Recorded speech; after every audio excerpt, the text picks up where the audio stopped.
Viva Voz, com Vera Magalhães.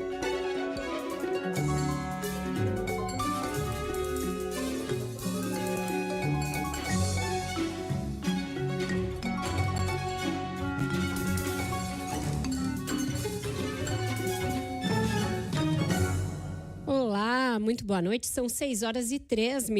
O Viva Voz está no ar, trazendo a sua dose diária de notícia, de análise, de bastidores das principais informações do Brasil e do mundo. Boa noite para você, Marcela Lorenzeto. Boa noite, Vera Magalhães. Boa noite a todos que nos acompanham. Pois é, a semana já começou nervosa, porque o dólar já está lá nas alturas, não adiantou nada o BC fazer algumas intervenções, ele fechou em alta.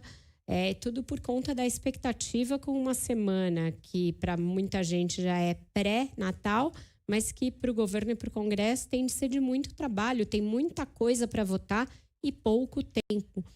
A gente vai abrir justamente por aí, trazendo as informações de como está sendo articulada essa semana de múltiplas votações em um Congresso ainda de mau humor.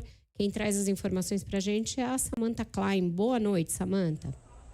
Oi, muito boa noite, Vera e Marcela. O presidente da Câmara dos Deputados, Arthur Lira, está realizando uma série de reuniões com líderes aqui da Câmara dos Deputados, tudo isso na residência oficial. Alguns desses líderes devem chegar por aqui também na Câmara e temos várias das pautas em discussão. As principais delas e mais confusa, digamos assim, em termos de garantia de aprovação, é o pacote de corte de gastos, mas a reforma tributária também está na pauta. Inclusive foi confirmado agora há poucos minutos que a reforma começa a ser discutida ainda hoje à noite. Claro que em seguida a gente traz mais detalhes sobre isso.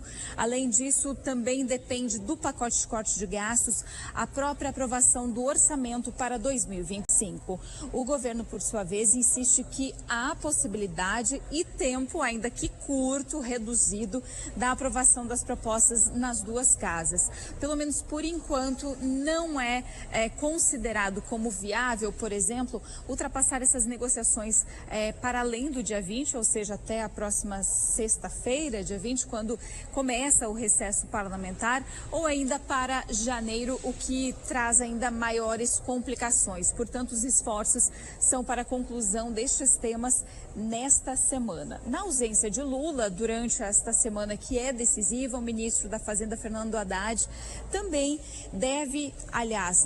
ele já entrou na negociação com os líderes do Congresso, portanto ele vai como representante também do próprio governo, já está participando de reuniões com líderes do governo aqui no Congresso Nacional, mas também quer se reunir com relatores destes projetos, do pacote de corte de gastos. Haddad, inclusive, disse mais cedo que Lula pediu que o pacote não seja desidratado.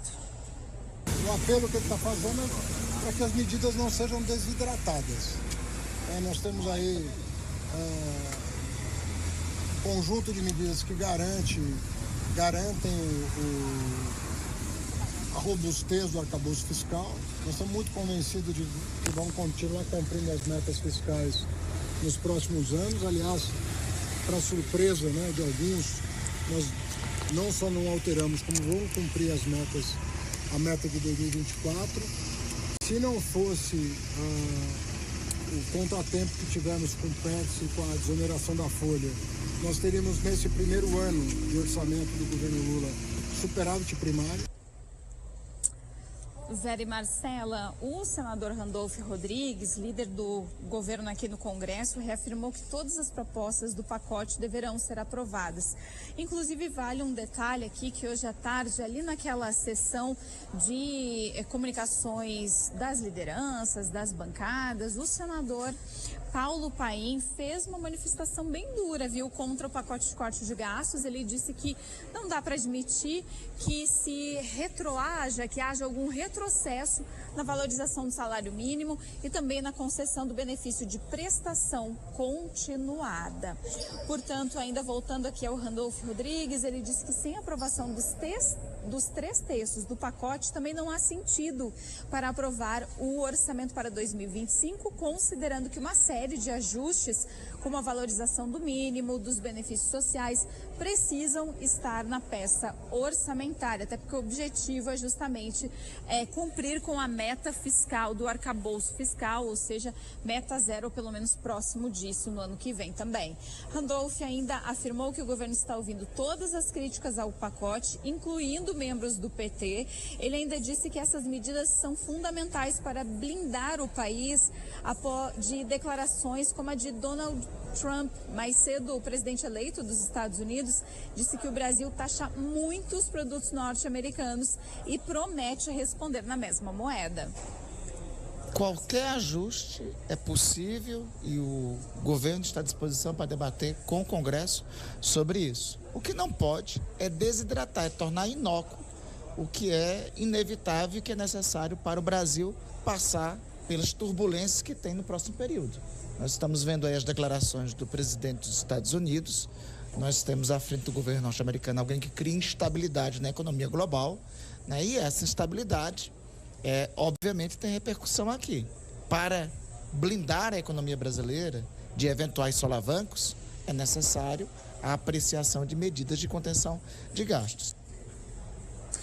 Vera e Marcelo, um último detalhe que o próprio senador Randolfo Rodrigues repetiu a justificativa de Haddad com relação àquela medida provisória do ano passado que foi enviada para o Congresso no finalzinho de dezembro, que previa ali a retomada da cobrança sobre a folha de pagamentos e também o fim dos benefícios do PERSE, ou seja, para o setor de eventos, o que começou lá no meio da Covid, e Randolph utilizou esse mesmo argumento. Ou seja, numa clara menção que o governo está tentando fazer essa justificativa. Bom, já que a gente não conseguiu cortar do setor empresarial, então a gente vai cortar em benefícios sociais. Eu perguntei para ele se acha que isso vai colar como justificativa para convencer as lideranças. Ele acabou tergiversando, disse que tinha que só mostrar o panorama, ou seja, não soube responder se esse seria um argumento realmente convencedor.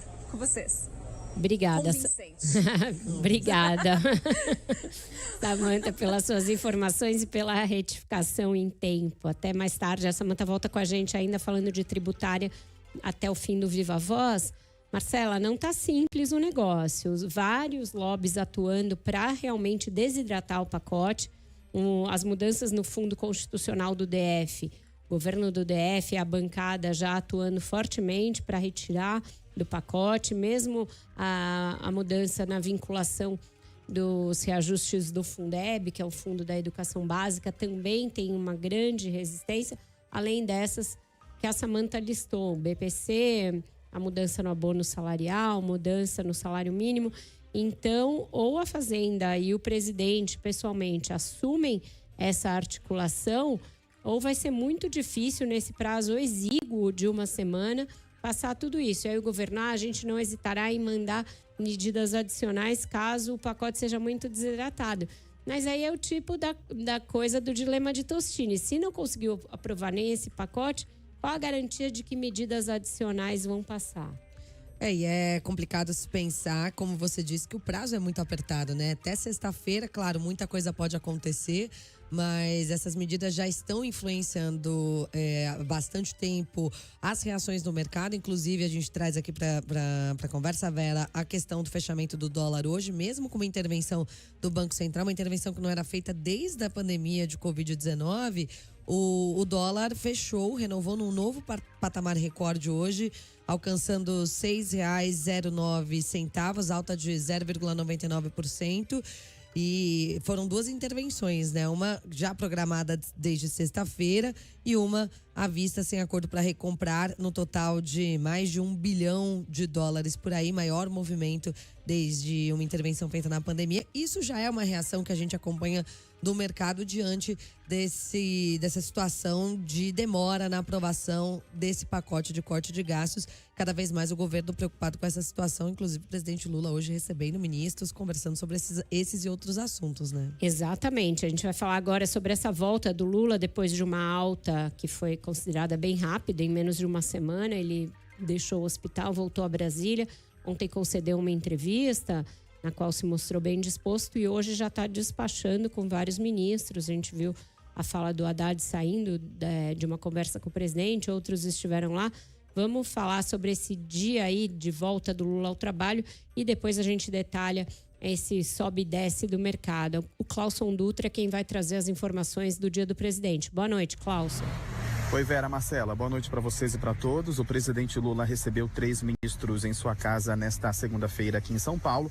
O ministro das Relações Institucionais, Alexandre Padilha, informou que a prioridade do Planalto é a aprovação da reforma tributária ainda nesta semana. A reunião feita na tarde de hoje contou com a presença do ministro da Casa Civil, Rui Costa, que não falou com a imprensa. Segundo Padilha, o encontro serviu para atualizar o presidente sobre as votações discutidas durante a semana passada, como a sanção do marco regulatório e a própria reforma tributária. Padilha afirmou que o governo deve encaminhar ao Congresso, nesta semana, o projeto de lei que modifica as regras de aposentadoria dos militares, estabelecendo uma idade mínima e uma regra de transição. A proposta integra o pacote fiscal e foi previamente negociada com as Forças Armadas. Padilha também informou que o presidente pretende realizar um encontro com todos os ministros nesta sexta-feira. O presidente ainda pretende fazer, ainda essa semana, mais provavelmente no dia 20, um encontro com os ministros e ministras, um encontro de final de ano. Ainda não definimos o formato disso e, obviamente, vamos aguardar toda a evolução que está acontecendo com ele, a equipe médica, até toda a determinação da equipe médica em relação a isso.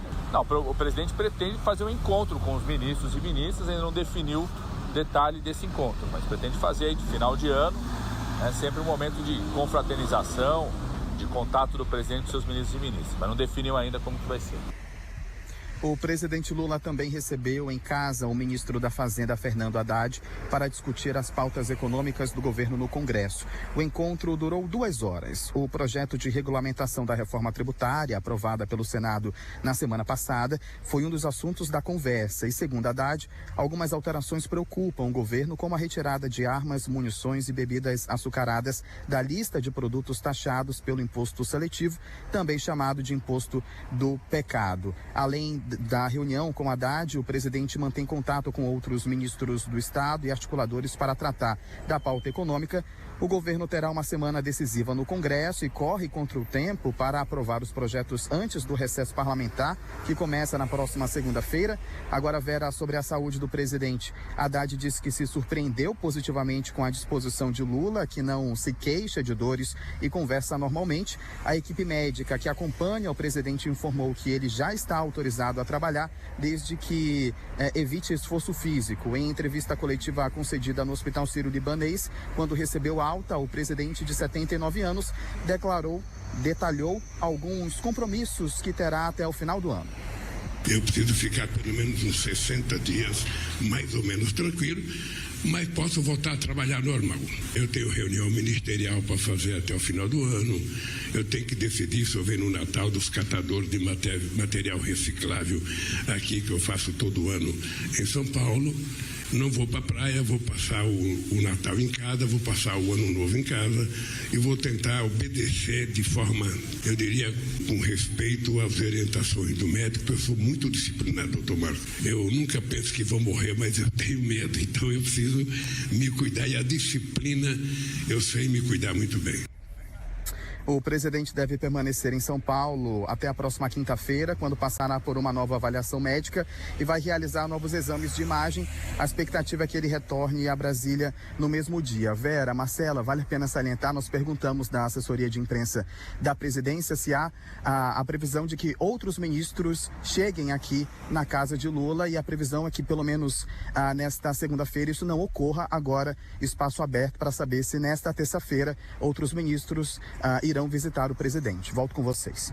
Obrigada, Clauson. Marcela, você vê pela voz do presidente que ele ainda está com ela bem pesada ali, é normal, passou por 2 procedimentos, alguns dias de UTI, alguns dias de quarto, e ele mesmo disse que é uma recuperação que, para ser plena, vão uns 2 meses, mas ele está tendo que colocar a mão na massa já em nome da aprovação do pacote, né? Com certeza, e é uma recuperação. Ele está em São Paulo justamente porque há essa preocupação de caso tenha que fazer mais algum procedimento ou esse monitoramento feito pela equipe médica, né? Por isso até não voltou para Brasília.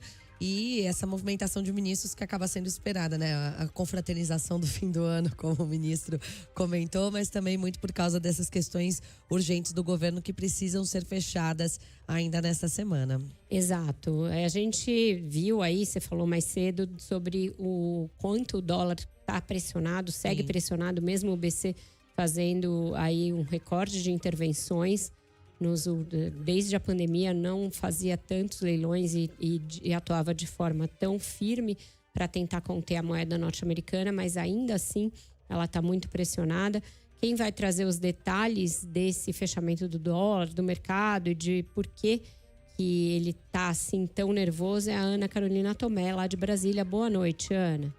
Boa noite, Vera. Boa noite aos ouvintes. É isso mesmo, o que vocês vêm falando, né? Apesar dos esforços do Banco Central para conter a alta do dólar, a moeda americana fechou esta segunda-feira a R$ 6,09, um novo recorde nominal da série histórica. A escalada ocorreu mesmo após o novo leilão do Banco Central, que vendeu, Vera, 1 bilhão e 600 milhões de dólares nesta segunda-feira. Foi a maior intervenção à vista no câmbio desde a pandemia da Covid-19. Esse tipo de intervenção do Banco Central costuma ser ali feito como forma de segurar a alta do dólar. Isso porque a oferta de mais moeda norte-americana no mercado ajuda a desacelerar a desvalorização do real. O dólar tem ficado em alta desde a divulgação do pacote de corte de gastos. O mercado entendeu que as medidas ainda são insuficientes para conter a dívida pública e garantir um equilíbrio fiscal. Desde então, o dólar tem operado acima dos R$ 6. Antes do leilão do Banco Central, a moeda estava em R$ 6,06. Após a venda, o dólar caiu para R$ 6,03, mas em seguida voltou a subir. Na semana passada, o Banco Central já tinha atuado, vendendo 845 milhões de dólares também à vista. Antes disso, a última interferência deste tipo tinha sido em agosto. O economista Roberto Troster diz que o Brasil tem potencial para ter um dólar de R$ 5,10, mas para isso as intervenções não bastam. Para ele é preciso mudar as políticas fiscal e cambial. Qual que é a causa dessa alta? Uma, em definição de uma política fiscal crível, falta isso. E segundo, é de uma política cambial. O Brasil não tem uma política cambial que possa enfrentar. É algo, o Banco Central atua esporadicamente, um custo de carregamento de reservas que corresponde a 25% do custo da rolagem da dívida pública, proibições anacrônicas, tributa operações à vista e isenta algumas operações do mercado futuro. Então, uma reformulação da política cambial está na ordem do dia. Enquanto isso, a gente acompanha, né? O dólar tem impactado no custo das importações e os produtos têm ficado mais caros. Além disso, a inflação é pressionada e os alimentos estão mais caros nos supermercados.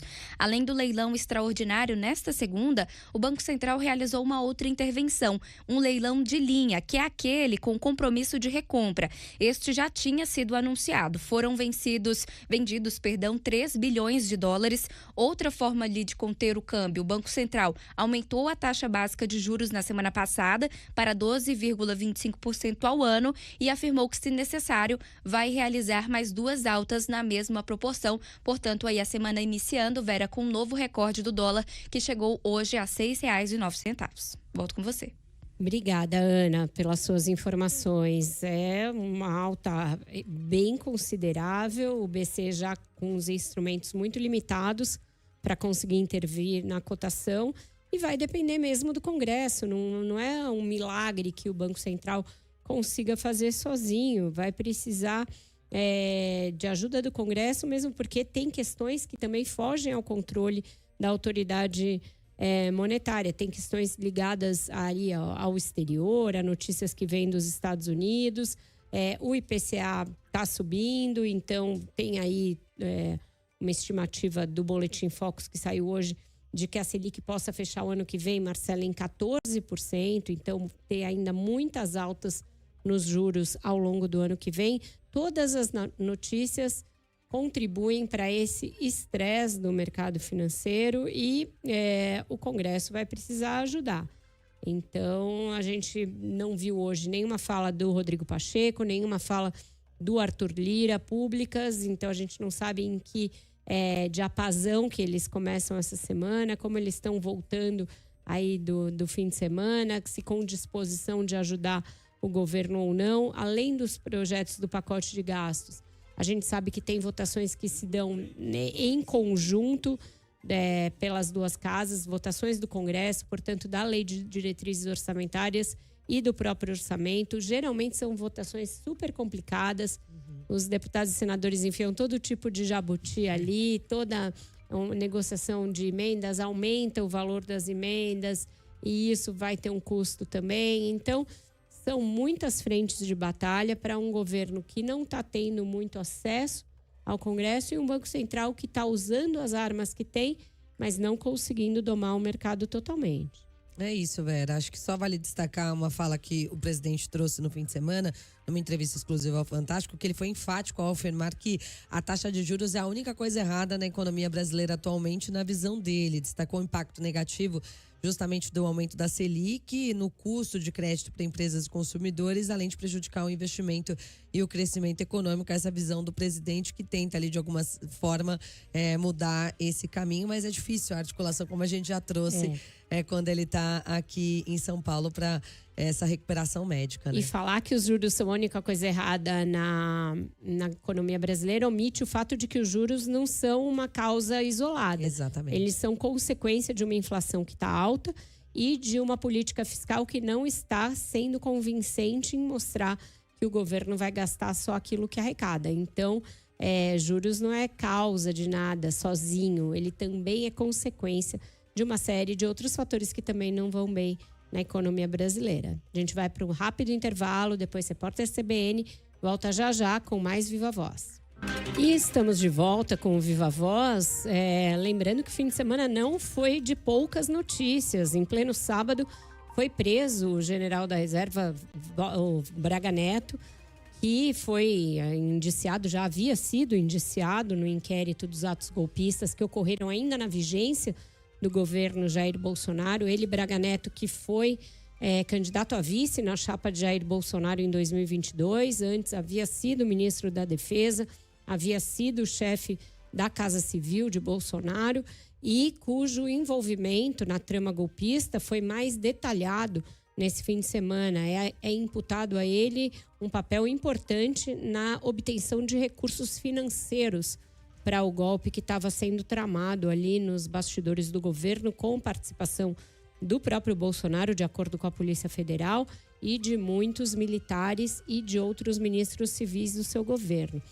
Com isso, a gente teve aí um andamento importante desses inquéritos, que também terão novos desdobramentos. O inquérito das fake news foi prorrogado.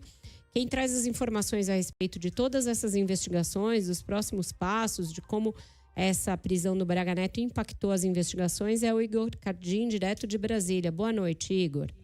Oi, Vera. Boa noite para você, para Marcela e também para os nossos ouvintes. Pois é, aquelas dezenas de pendrives apreendidos com Flávio Botelho Peregrino, principal assessor do general Walter Braga Neto, segundo fontes, são o melhor caminho no momento como adiantou um investigador, a minha colega Larissa Lopes, em uma apuração conjunta aqui de Brasília, essa é a principal linha, então, para se buscar pistas sobre o pessoal do agro, apontado na delação de Mauro Cid como financiadores da tentativa golpista. Uma parte importante dessa investigação é identificar de onde vieram os R$100 mil que teriam sido entregues por Braga Neto ao major Rafael de Oliveira para financiar a operação, e o outro caminho, segundo essas fontes, é analisar o conteúdo dos celulares apreendidos pela Polícia Federal e aí fazer um cruzamento de informações com aquelas apreendidas nos pendrives. A informação é que todo o material já foi capturado, já está em análise pela Polícia Federal. E aí, Vera, após o despacho do ministro Alexandre de Moraes, do STF, mencionar o suposto financiamento de integrantes do agronegócio para o plano de golpe de Estado, que incluía matar autoridades, a Frente Parlamentar da Agropecuária se manifestou e falou em atos isolados. Em nota divulgada, a Frente Ruralista defende que os responsáveis sejam identificados e punidos com o máximo rigor da lei, independentemente da atividade econômica e de eventuais envolvidos. Contudo, afirmou que é inadmissível que as ações isoladas sejam usadas para generalizar e comprometer a imagem de um setor econômico composto por mais de 6 milhões de produtores e que desempenha papel fundamental no desenvolvimento do país. Em depoimento no STF, o coronel Mauro Cid afirmou ao ministro Alexandre de Moraes que o general Braga Neto, preso no sábado, entregou em uma sacola de vinho dinheiro para um dos quides pretos e disse que o valor foi obtido com o pessoal do agro. E aí, segundo o depoimento, Braga Neto disse que o dinheiro serviria para o financiamento das despesas necessárias à realização da operação, no caso, colocar em prática a trama golpista em 2022. Numa reunião na casa dele, segundo o relatório, foi discutido aquele plano para matar o presidente Lula, também o vice Alckmin e o ministro Moraes, isso no mês de novembro, para evitar a posse da chapa eleita. O ex-ministro de Bolsonaro foi preso nesse sábado, como você lembrou, Vera, por tentar atrapalhar as investigações do inquérito golpista. Vera. Obrigada, Igor, pelas suas informações. A prisão do Braga Neto, que não havia sido decretada quando outros foram presos lá antes do indiciamento de 37 pessoas, ela se deu por conta da complementação da delação do tenente-coronel Mauro Cid. Ele tinha feito uma delação que tinha omitido muitas informações que depois foram descobertas graças à obtenção de documentos, de mensagens, a recuperação de mensagens que tinham sido apagadas. Aí ele recebeu ali uma chamada da Polícia Federal, do Ministério Público e da Justiça, de que a delação dele poderia, inclusive, ser anulada por ele ter omitido informações. E aí ele não só reiterou algumas informações que tinha dado na sua colaboração, como prestou novas. E essa ligação do Braga Neto com a obtenção de recursos para financiar o golpe foi uma das novas informações que ele trouxe depois de ficar claro que ele tinha omitido muitas informações quando falou da primeira vez, Marcela. Então, o elo que explica a prisão do Braga Neto agora e não antes é esse. E ele procurou o pai do tenente-coronel Mauro Cid tentando ter acesso às informações e, portanto, isso foi lido como uma tentativa de obstrução das investigações, obstrução à justiça, e também é uma das justificativas para a prisão posterior do general Braga Neto, que é o mais importante, o mais graduado dos presos até agora. Já havia um outro general Mário Fernandes, mas ele teve um peso político e uma importância muito menor que o Braga Neto, que é um general de 4 estrelas, da elite ali das Forças Armadas, e alguém que tinha muita proximidade com Bolsonaro,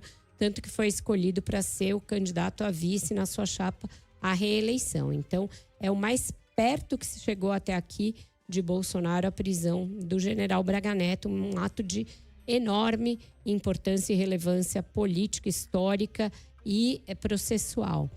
A gente continua em Brasília não continua em Brasília, A gente vai fazer um novo intervalo. O Viva Voz fica por aqui, volta amanhã com mais informações e vocês trazem essa Samantha Klein com a reforma tributária depois. Aí eu vou ouvir vocês do carro, combinado? Combinado, Vera. Hoje saindo um pouquinho mais cedo, como todas as segundas, por causa do Roda Viva. É isso. Mas a gente traz as informações logo após o intervalo. Até amanhã, Vera. Perfeito. Já já, Marcela e Guilherme Muniz. Até lá.